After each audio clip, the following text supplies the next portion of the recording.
El consuelo que el Señor me pide que les dé empieza por recordar la parte esencial de nuestra fe, que termina con esa actitud de respuesta que es la confianza.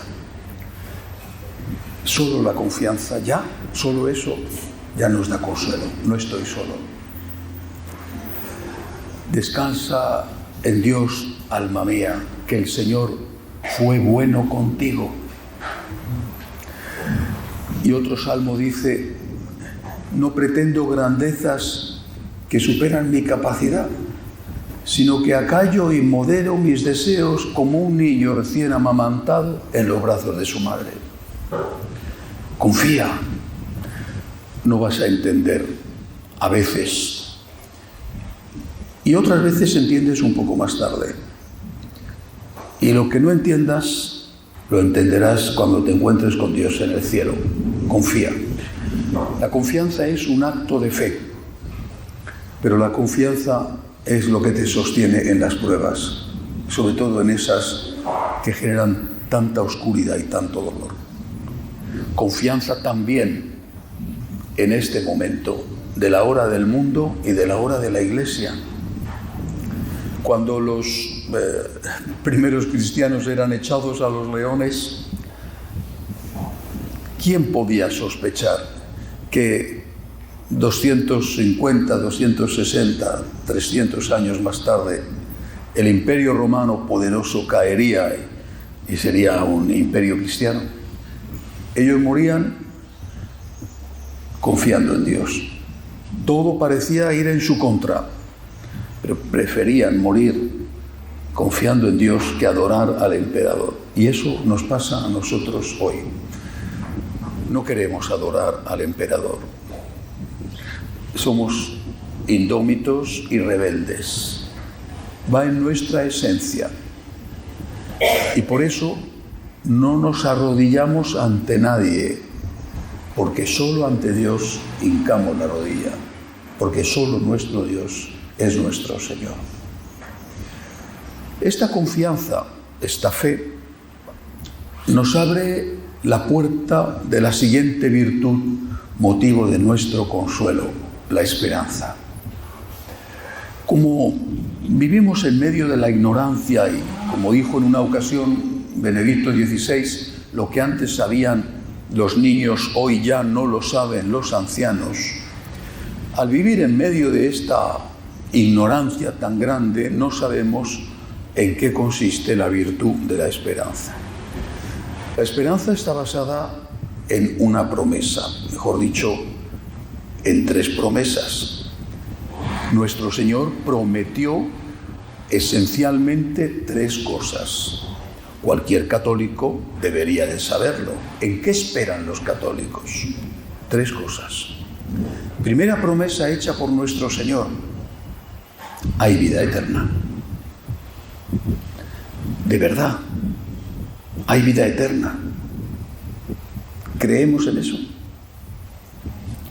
No digo en teoría, en la realidad. ¿Creemos en eso? La práctica totalidad, no. O por lo menos no vivimos como si eso fuera verdad. Y cuando nos encontramos con la hermana muerte, así la llamaba San Francisco, en otros o en nosotros, cuando la vemos venir porque te detectan una enfermedad grave, por ejemplo, nos comportamos con mucha frecuencia como se comportaría un ateo. La misma desesperación. No digo el dolor por la muerte de un ser querido, que es completamente natural, sino la desesperación, que significa desesperar, es decir, no tener esperanza. Estás desesperado, desesperanzado. Lo mismo que si no fuéramos creyentes. Es verdad que a esto se ha llegado después de tantas décadas de silencio sobre lo esencial. Jean Guiton escribió ese famoso libro en la época aún de Pablo VI, del cual era tan amigo, Silencio sobre lo esencial, y reprochaba que que los curas no hablaban de las cosas verdaderamente importantes. Y Julián Marías, uno de los grandes escritores del siglo XX en España, decía: me gustaría ir a misa y escuchar a los curas católicos hablar de cosas católicas. Y decía: es que nunca oigo hablar de la vida eterna.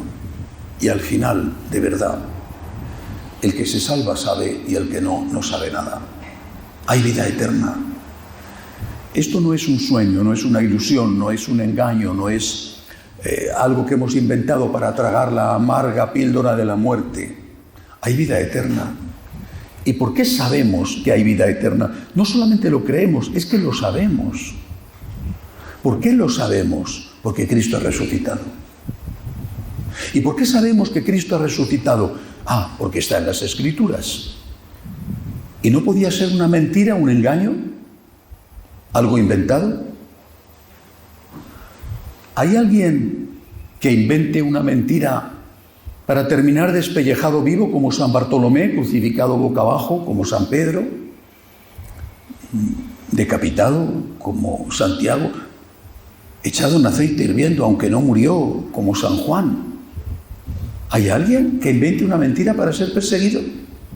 Puedes quizá creer la mentira que te ha contado otro, creerla y repetirla, pero el que la pone en circulación no inventa una mentira para que le persigan. Inventa una mentira para escapar de un castigo, para eso se miente, o para hacer un negocio. Pero fíjate qué negocio hizo San Pedro, qué negocio hizo Santo Tomás, que terminaron todos ellos muriendo mártires y muchos con terribles tormentos. Cristo ha resucitado. Antes de que se escribieran los evangelios, en torno al año 40, 50, desde luego antes del año 70, en que es destruida Jerusalén, por lo tanto, 20 años después de la muerte de nuestro Señor, como muy tarde, ya están algunos textos evangélicos escritos. Es decir, cuando están los testigos vivos, porque las cosas esenciales no se olvidan porque hayan pasado 20 años, nos acordamos de las cosas importantes, aunque quizá no nos acordemos de lo que hemos hecho esta mañana. Cuando estaban la mayor parte de aquellos que habían visto y habían escuchado y habían tocado y habían comido del pan que multiplicó Jesús, eso ya se escribió. Pero antes de escribirse se predicó. Primero fue palabra y después fue escritura. Y el Señor, cuando sube al cielo, les dice: id y predicad el Evangelio. No les dice: id y escribid. Y precisamente empiezan a escribir cuando se dan cuenta de que la persecución está llevándose a los primeros testigos. Tenemos que dejar por escrito esto porque mañana puede ser que ya no quede ninguno vivo de aquellos que fueron testigos del gran acontecimiento, la resurrección de Cristo. Hay vida eterna. No es un sueño, no es una ilusión, no es un engaño, es una realidad. Cristo ha resucitado.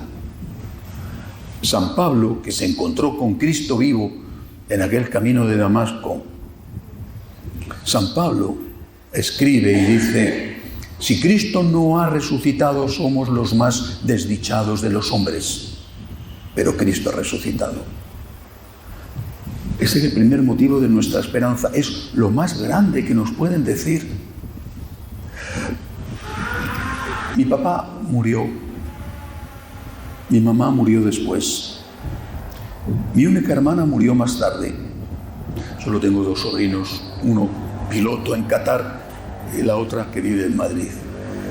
Ha muerto mi padre, mi madre, mi hermana. No tengo a nadie más. Y sin embargo, están vivos, lo sé. No tengo ninguna duda. Y cuando me llegue la hora, si fuera posible, aunque no lo mereciera, que no fuera con mucho sufrimiento previo, porque al dolor sí que le tengo mucho miedo, soy así de débil. Cuando me llegue la hora, me gustaría decir lo que dijo Santa Teresa cuando a ella le llegó la hora: por fin, porque ella había escrito: muero porque no muero. O lo que había escrito San Pablo: para mí la vida es Cristo y una ganancia morir. O lo que escribió mi maestro José Luis Martín Descalzo: morir solo es morir, morir se acaba. Morir es una hoguera fugitiva, es cruzar una puerta a la deriva y encontrar lo que tanto se buscaba. Cuando medito sobre esta bellísima poesía, me pregunto, ¿pero yo lo busco tanto? Encontrar lo que tanto se buscaba. Amo tanto yo a Jesús que deseo partir para estar con Él. Como decía San Pablo, que para mí morir es una ganancia, que si me quedo aquí es porque Dios quiere, porque pueda ser útil.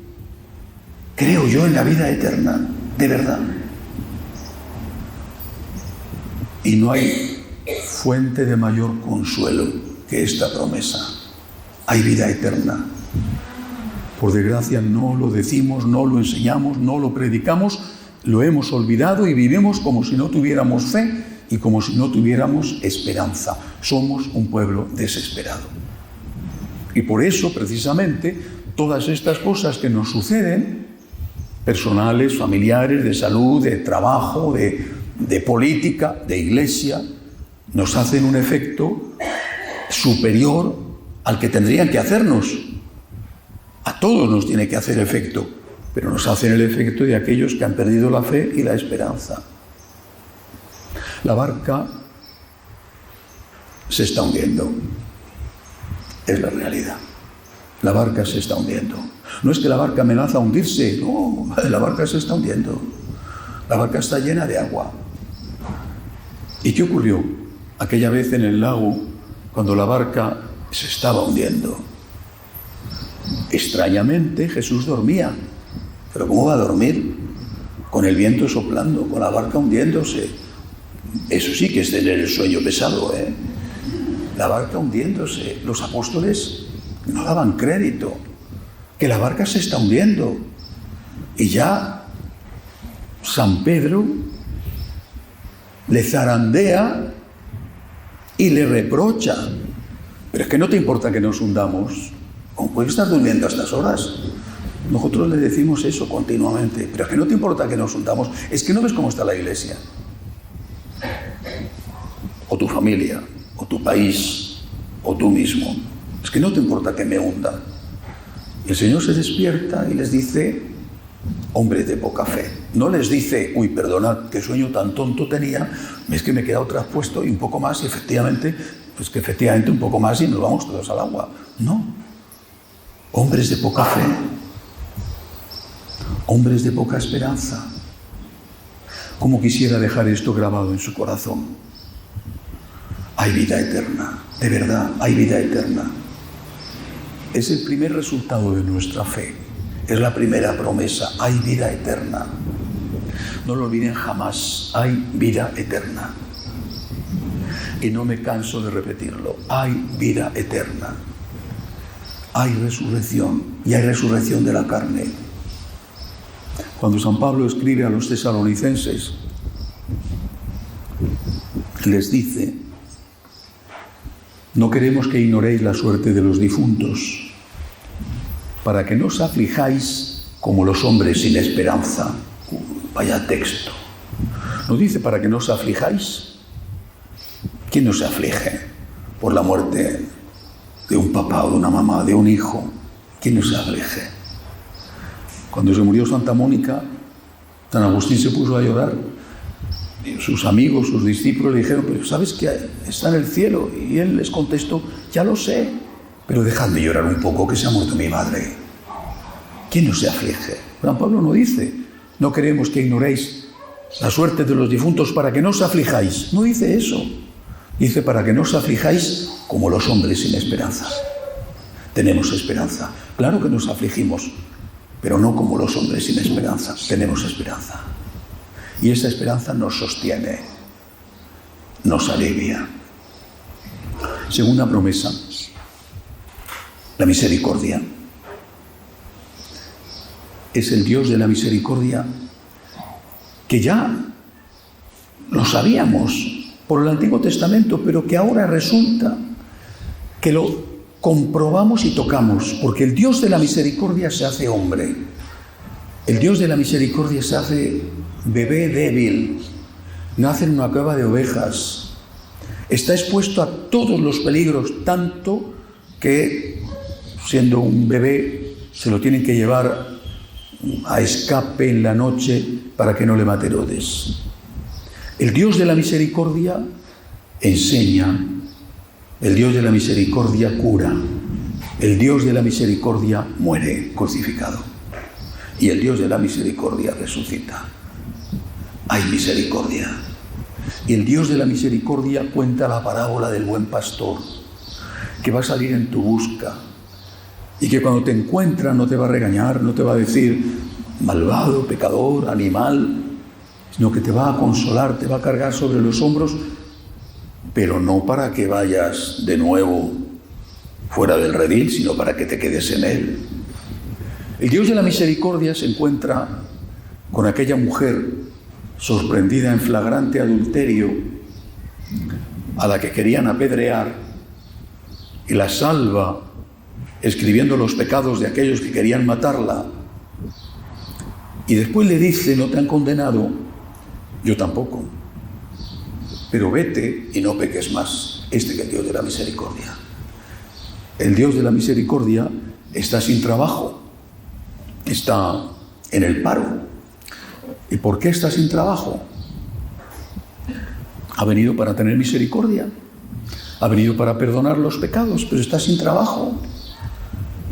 Porque como no tenemos pecados, como nos han dicho que somos todos muy buenos, no solamente no creemos que Dios es justo porque va a haber justicia, va a haber juicio, sino que no creemos que somos pecadores. El pecado ha desaparecido, no hay conciencia de pecado. Y tantos curas te enseñan eso. Todo lo que haces está bien, no te preocupes. Tus circunstancias, claro, es la moral de las circunstancias. Por tanto, no pasa nada. Y entonces Jesús no puede perdonar. Y no puede perdonar porque nadie le pide perdón. Pero nosotros creemos en la misericordia divina y es un motivo de esperanza. Confía en Dios, pide perdón, porque Él, pase lo que pase, hayas hecho lo que hayas hecho, te perdona. Ha venido para eso, para perdonar, para buscar la oveja perdida, porque hay más gozo por un solo pecador que se convierte que por 100 justos que no necesitan conversión. Y sinceramente creo que, salvo la Virgen María, no hay 100 justos que no necesiten conversión, porque todos necesitamos conversión. Pero no dice el Señor: hay más gozo por un solo pecador que sigue siendo pecador que por 100 que piden perdón por sus pecados. No, hay más gozo por un pecador que se convierte y que pide perdón. Tercera promesa: venid a mí los que estáis cansados y agobiados, y yo os aliviaré. Es una promesa maravillosa que cumple siempre. ¿Dónde? ¿Cuándo? ¿Y cómo? Sin duda que de muchas formas, en tu interior, cuando rezas, pero de una forma especial, Él se ha quedado en un sacramento para cumplir esa promesa, la Eucaristía. Si se ha quedado en un sacramento para cumplir la promesa de la misericordia, se ha quedado en el sacramento de la Eucaristía para cumplir la promesa del consuelo. Lo sabemos, lo experimentamos muchas veces. Por supuesto que hablo de mí, pero estoy seguro de que no soy una excepción, al contrario. ¿Cuántas veces hemos venido a comulgar mal, agotados, cansados, y hemos salido después de comulgar y somos otros? Los problemas siguen. Tu marido sigue igual, o tus hijos siguen iguales, o tu mujer sigue igual, o tu jefe, o la iglesia, pero tú eres distinto. Y no solo la comunión, la adoración.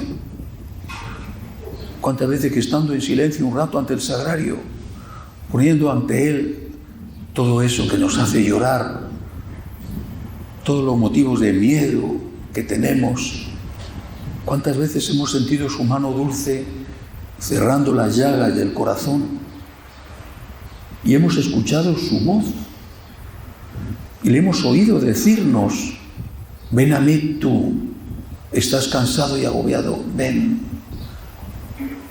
Lo que pasa es que no entendemos las palabras de Jesús, porque Él no dice, ven a mí tú que estás cansado y agobiado y yo te quitaré el cansancio. No dice eso. Él dice, yo te aliviaré. Alivio no es quitarte el problema, que puede ser que a veces lo haga con los milagros. El alivio es disminuir la carga. ¿Y cómo la disminuye? ¿Cómo la hace? De una forma extraña. Porque después de decir, ven a mí tú que estás cansado y agobiado, yo te aliviaré, añade, cargad con mi yugo. Y mi carga es ligera. Mi yugo es llevadero. Aprended de mí. Pero ¿cómo puede ser? Nos parece lógico. Yo estoy cansado y agobiado. Me dice que vaya, que me va a aliviar. Y a continuación me dice que cargue con su yugo.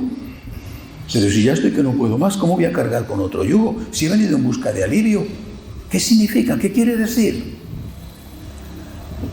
Quizá hay que entrar en la dinámica de la mística para entenderlo. Pongamos el ejemplo de Simón de Cirene. Todos conocemos la historia, ¿no? Jesús no podía, los soldados pensaban que iba a morir antes de llegar al Calvario. Uno de los espectadores, debía de ser un hombre fuerte, le obligaron a llevar la cruz. Bueno, pero dice la tradición que Simón de Cirene, que cargó con la cruz de muy mala gana, se convirtió. Y debe de ser verdad la tradición, porque después en las cartas se habla de Rufo y de su hermano, y se dice que eran los hijos de Simón de Cirene, es decir, se convirtió y su familia también, tanto que eran de la primera comunidad cristiana. Cuando tú dejas que Cristo cargue como si fuera el cireneo con una parte de tu cruz, cuando acudes a la Eucaristía, ocurre algo extraño. Y siempre ocurre. Era tu cruz que te aplastaba. Ahora está Jesús llevando una parte de la cruz. Pero no está llevando una parte de la cruz. La está llevando entera. Entera. Es decir, la ha hecho suya. Al hacerla suya, te dice, te la he quitado. Y ahora te pido, ¿por qué no me ayudas tú a mí? Carga con mi cruz. Era tuya, era la tuya. Me la he hecho mía. Y ahora te pido, ¿me ayudas tú a mí? ¿Y tú qué vas a hacer? ¿El cireneo? ¿O el San Pedro que dice, no te conozco? Esto es mística. Y en la práctica lo hacemos todos, pero de luego los franciscanos de María lo tenemos como un punto esencial en nuestra espiritualidad. En la práctica le decimos, por ti, por ti. Esa cruz, que era una maldición, Él la ha hecho suya. Y te pide que ahora, que es suya, era la tuya, pero la ha hecho suya.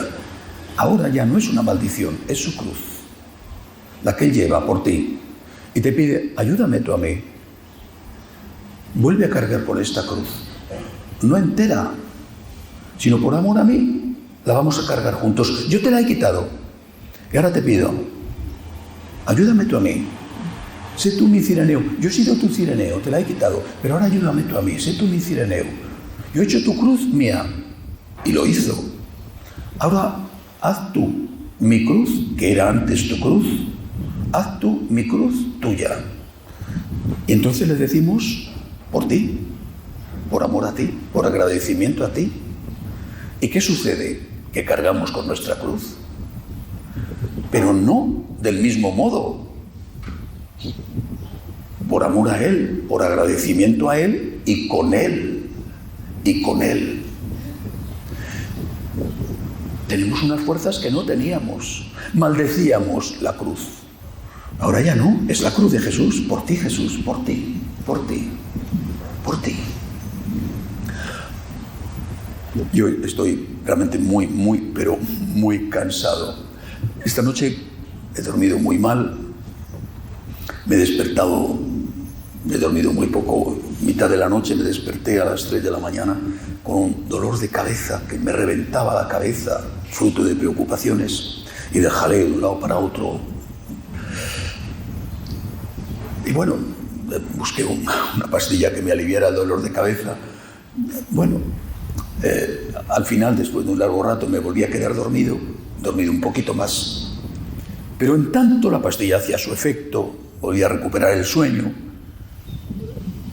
Le he dicho a Jesús, por ti. Por tanto, tranquilo, no pasa nada. Estoy contigo, por ti y contigo.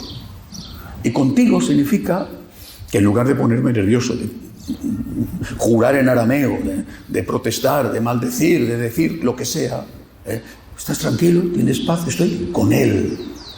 Por ti, te lo ofrezco a ti y contigo. ¿Cómo te cambia la vida? Y esto se cumple siempre. El Señor te da una cruz. Bueno, una cruz cada día, dice Jesús, ¿no? El que no carga con su cruz cada día, una cruz cada día por lo menos. El Señor te da una cruz. La cruz era un instrumento de tortura. La cruz es dolor, la cruz es maldición. Tú acudes a Él. No puedo más, ayúdame. Y Él coge tu cruz, hace suya la cruz.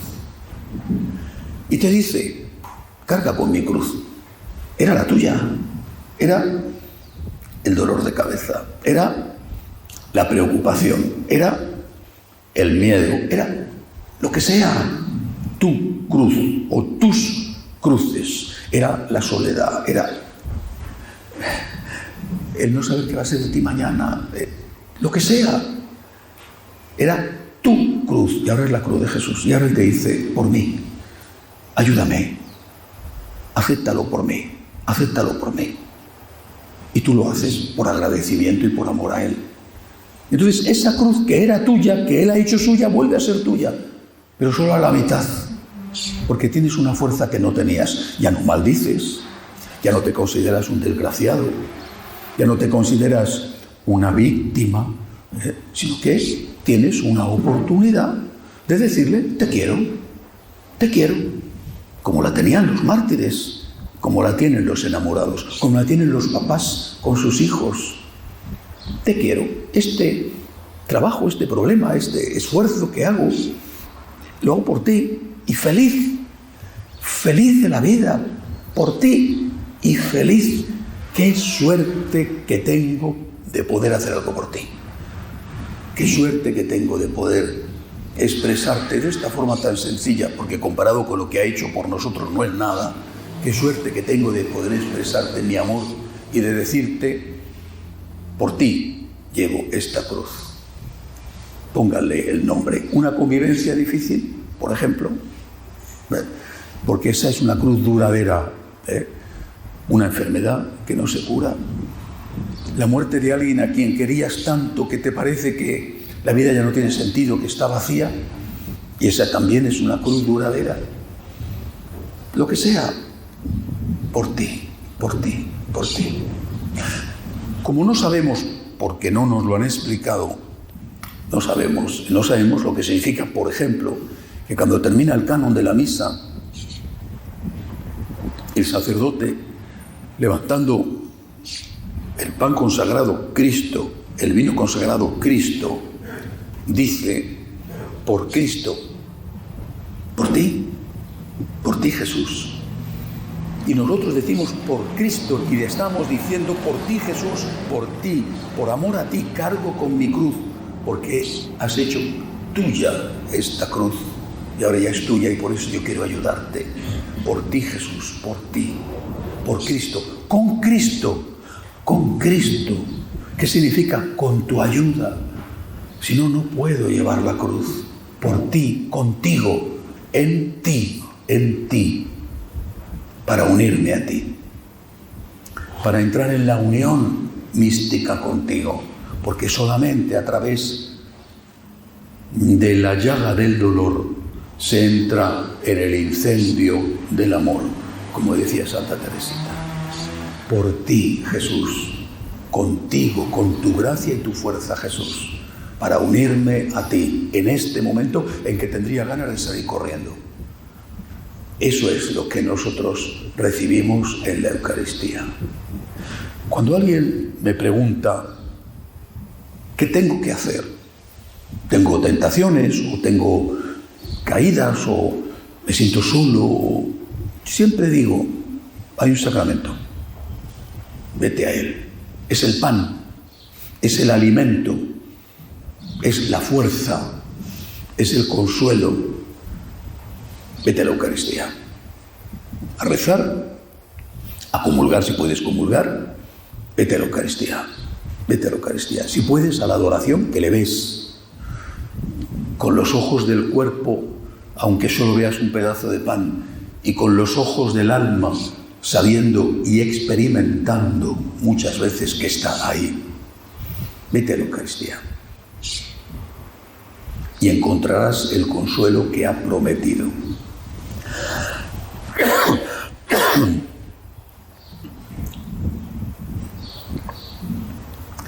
Por lo tanto, somos un pueblo con esperanza porque tenemos fe. Hay vida eterna. Hay perdón de los pecados para aquellos que humildemente piden perdón. Y hay consuelo. No estamos solos en los momentos más oscuros de nuestra vida, aunque no entendamos por qué Dios los permite. Hemos partido de la fe que se expresa en confianza y hemos llegado a recibir el consuelo que necesitamos para pasar a la siguiente etapa. Fe, esperanza, caridad. Pero la caridad entendida como el amor al amor, como el amor a Dios. Yo tengo fe, yo tengo esperanza, yo quiero amar a aquel que me ha amado. Yo quiero amar al Dios que me ama. Quiero amar al Dios que me ha abierto las puertas del cielo. Quiero amar al Dios que permite que mi mamá esté viva. Yo quiero amar al Dios que me acompaña en las cruces de la vida y que no permite que me destruya a mí mismo. Yo quiero amar al Dios que me ama. Quiero amar al Dios que ha derramado su sangre por mí. Quiero amar a Dios. Y entonces Dios me dice, ama a tu prójimo. A él le quiero amar. ¿Dónde? Por ejemplo, en el sagrario. Oración, Santa Misa. Pero no solo está en el sagrario. A él en el sagrario, pero no solo. También está en el que está solo, en el enfermo, en el que tiene hambre. Él que ha conquistado mi corazón, él me dice, tengo hambre, dame de comer. Estoy desnudo, vísteme. Él me está diciendo que pague la deuda de amor, el deber de agradecer, que lo pague en el sagrario y en el que sufre. Y esa es la caridad. La caridad no es la acción social. La caridad es el amor agradecido al Dios amor. Y por amor al Dios amor, estar al lado del que sufre y estar de rodillas delante del que necesita ayuda. Así lo han entendido los santos. Así lo entendió San Francisco cuando besó al leproso. Así lo entendió la Madre Teresa de Calcuta cuando recogía a los moribundos en la calle. Veía en ellos un rostro de Cristo y era a Cristo al que quería amar en ellos, porque humanamente no era agradable besar a un leproso o recoger a un moribundo maloliente, pero con los ojos de la fe, de la mística, veía, no, este no es un moribundo maloliente, es Jesús. Este no es un leproso, es Jesús. Esta persona que está sola, que está enferma, que está sufriendo, esta persona es Jesús. Si no hacemos este itinerario, fe, esperanza, no podemos llegar a la caridad. Este es el itinerario nuestro, de los franciscanos de María. Por eso tenemos la misión del agradecimiento, la misión de agradecer. Pero para agradecer tenemos que saber a quién tenemos que agradecer y por qué. La fe, ¿a quién? ¿Por qué? La esperanza. Yo tengo una deuda de agradecimiento con el Dios que ha dado la vida por mí, con el Dios que me ha creado, con el Dios que me ha perdonado, con el Dios que me ha abierto, sin merecerlo, las puertas del cielo. Y entonces le digo, aquí estoy, Señor. Haz de mí lo que tú quieras. Aquí estoy. Y se lo digo siendo consciente de que aunque me pidiera dar la vida o dar el honor, que me costaría más que dar la vida, aunque me pidiera eso, no estaría haciendo nada de extraordinario. No estaría más que cumpliendo con mi deber y no le estaría pagando nunca la deuda que tengo con Él, porque la sangre de Cristo es mucho más valiosa que la mía, que es la sangre de Dios. Y de esa forma eres capaz de hacer cosas extraordinarias sin perder de vista que no eres nadie. Y sin perder de vista aquello que dice San Pablo, llevamos este tesoro en vasijas de barro, porque sabemos muy bien que somos vasijas de barro y que el tesoro es un tesoro de Dios y no es un tesoro tuyo. Es el don de Dios que lo pone en una vasija de barro para que se sepa bien que el tesoro es de Dios y no de la vasija de barro. Muchos de ustedes han sido atraídos, quizás sin saberlo, por esta espiritualidad del agradecimiento. Han sido atraídos por la predicación de la fe y la predicación de la esperanza. Ahora tienen que pasar a la respuesta. No se pueden quedar como meros consumidores. Tienen que ser canales. He empezado citándoles el capítulo 40 de Isaías. La Biblia hay que leerla con mucho cuidado, con muchísima atención, porque una sola palabra cambia el sentido. Por ejemplo, esta, la orden que recibe Isaías, la orden que yo he recibido en estos años, es consolad a mi pueblo. ¿Pero por qué le dice eso a Isaías? Lo normal sería que le hubiera dicho consuela a mi pueblo. Consuela. Hablándole a una persona, ¿no? ¿Por qué le habla en plural? Consolad. ¿Pero por qué le habla en plural? Si está refiriéndose a Isaías. Quizás se refería a él y a su equipo de colaboradores, no lo sabemos. Había un club, una asociación de profetas, no lo sabemos. Le habla en plural. ¿Por qué? Yo me lo pregunté. ¿Por qué le habla en plural a Isaías si es una persona? Lo cuyo sería eso, consuela a mi pueblo. Consolad a mi pueblo, dice el Señor. A mí también me ha dicho lo mismo. No me ha dicho consuela a mi pueblo. Me ha dicho consolad a mi pueblo. Consolad. ¿Quiénes entran en este plural? ¿Ustedes? ¿Los franciscanos de María? ¿Qué tenemos que hacer? ¿Qué tenemos que hacer los franciscanos de María? ¿Qué tenemos que hacer todos los miembros de esta familia espiritual? Pues lo que tenemos que hacer es enseñar la fe. En un tiempo de oscuridad, ser la luz. No somos los únicos que somos la luz, ¿eh? De hecho, la luz es Cristo. Pero sí llevar luz. Hablar de esto que les he dicho, de que Dios existe, de que Dios es el Señor, de que Dios tiene derechos Y nosotros tenemos deberes para con Dios, hablar de esto. Y luego, dar esperanza. Una persona que está a tu lado, que ha perdido un familiar, hay vida eterna. Hay vida eterna. Ya de esto no se habla ni en los funerales, porque en los funerales se han convertido en panegíricos del difunto, que era muy bueno.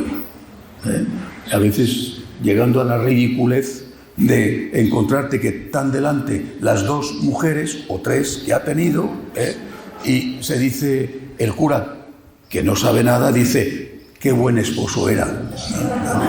Chirría todo, porque dice, bueno, pero ¿cómo puede decir esto? Porque todo el mundo es muy bueno. Todo el mundo es muy bueno, sobre todo cuando se muere. No, pues esa persona no necesita que tú le digas que era muy buen esposo o que era muy buen padre. Necesita que tú le digas, está vivo. Está vivo. Si le quería, lógicamente. Y eso es lo que nosotros tenemos que decir. Ayer por la tarde celebré la misa en la parroquia y había un grupo de personas que estaban allí, habían ido, porque la misa era por el familiar de uno de ellos, esposo y padre de alguno de los presentes. No conocía a este señor para nada, había una foto de él con el mate uruguayo en la mano, no conocía a este señor para nada. ¿Qué voy a decir de un señor que no conozco? Está vivo, está vivo. Y es lo más importante, y eso tienes que hacerlo tú. Tú tienes que consolar.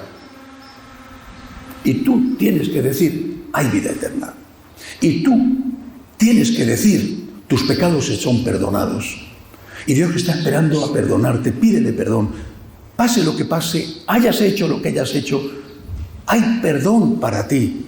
Pero tienes que pedirlo, primero en tu corazón y luego en la medida en que puedas, lo antes que puedas, en la confesión. Y tú tienes que decir, estás cansado y agobiado, vete a la Eucaristía. Tienes que decirlo, porque yo no estaré allí para decirlo. Estarás tú, porque tú eres el sacerdote de tu familia. Tú eres la Biblia de tu familia. Tú eres el testigo y a veces mártir de tu familia, de tu puesto de trabajo. Y eres tú el que ha recibido como parte de esta familia del agradecimiento, el que ha recibido esta orden. Y por eso he venido aquí, a decirles a ustedes que no me lo han mandado solo a mí, que han dicho consolad a mi pueblo, que la gente está sufriendo horriblemente. Y está sufriendo porque afronta la vida y la muerte sin esperanza, porque ya no se habla de que hay vida eterna, porque ya no se habla de la misericordia de Dios, sino que se habla de que no existe el pecado. Y porque ya no sabe nadie para qué está el Señor en la Eucaristía, para qué existe la confesión. Y ustedes, que han recibido la verdadera fe y que tienen el don de la esperanza, ahora tienen que expresar su amor a Dios, no solamente de forma personal, sino trabajando por Dios, transmitiendo esa fe, transmitiendo esa esperanza. Imagínense, Dios no lo quiera, rezo todos los días para que no suceda. Pero imagínense, repito, Dios no lo quiera, imagínense que hay un cisma. ¿Quién va a enseñar la verdadera fe? ¿Quién va a hablar de esperanza? ¿Quién va a decir, Dios te ama porque te perdona, no porque te consiente? ¿Quién va a enseñar la diferencia entre misericordia y tolerancia? ¿Quién va a decir, Cristo está presente en la Eucaristía realmente y por eso no se puede comulgar en pecado mortal? ¿Quién lo va a decir? Sin duda, que habrá sacerdotes que lo digan, sin duda. Pero tendrán que decirlo también ustedes, los laicos. Consolad a mi pueblo, dice el Señor, consolad a mi pueblo. Enseñadle de nuevo lo esencial de la fe. lo que sabíamos de niños. Enseñadle de nuevo en qué consiste nuestra esperanza que nos sostiene en las luchas de la vida. Amar a Dios por agradecimiento a lo que Él nos ha dado, haciendo esto, consolando al pueblo. Y ahora me parece elemental y de sentido común que ustedes entiendan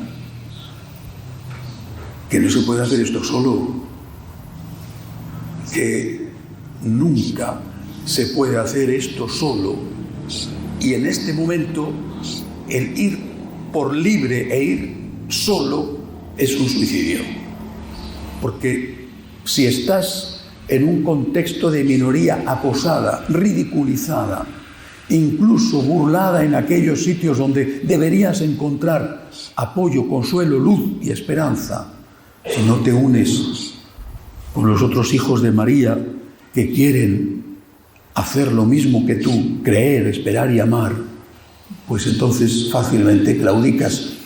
¿Y cómo vas a transmitirlo si estás lleno de dudas porque estás solo?